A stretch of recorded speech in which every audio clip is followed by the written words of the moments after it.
สบายดีทุกคนมื้อนี้เฮาสิมาตัดเอากิ่งพันธุ์ไปต่อเนาะตัวนี้เป็น3904เนาะ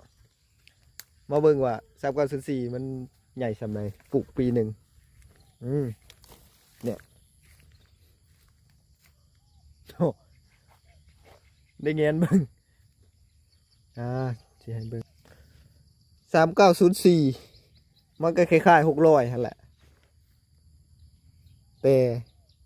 ยอดมันอยากออกคล้ายๆ600ยอดดำจะเป็นยอดใดๆแต่เบิ่งคือคล้ายๆกันกับ600ยอดดำยอดมันแต่ว่าใบมันสิต่างกันอีก600มันก็มีลายแบบนั้นยอดดำยอดแดงนี่เขาสิมาตัดเอาแต่ว่าตัวนี้มันใช้เวลาโดนปกติต้องถ่าให้ยอดมันออกก่อนแต่นี่ใบมันเต็มอยู่ก็ได้ต้องถ่าให้ยอดมันออกแบบนี้จังตัดเอามันจังได้เบิดเลยสัตว์ปลายมันเนี่ยสัตว์ปลายมันแบบนี้มันยังได้เบิดยีตัด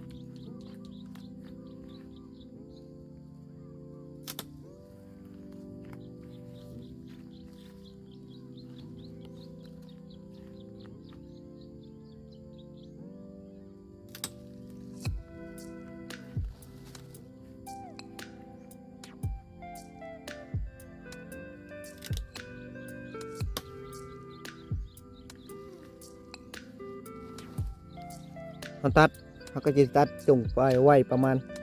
15 เซนเนาะความยาวหรือว่าซ้ำใดก็ได้15 เซนนี่แหละ50จงไว้เห็นไหมมันบ่ได้มีตามีอย่างแล้วมันก็แตกออกเองต้นต่อไปปลูกไว้1 ปีได้แล้วใช้ได้แล้ว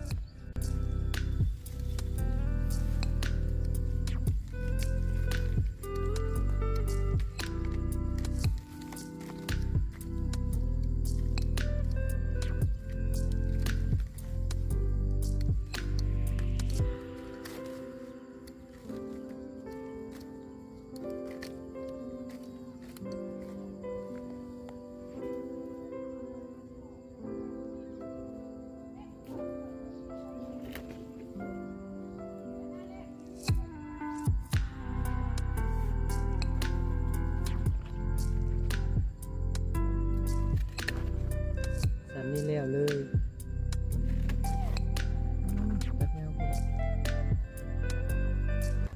หลังจากตัดแล้วเขาก็ใส่เรือแบบนี้เนาะ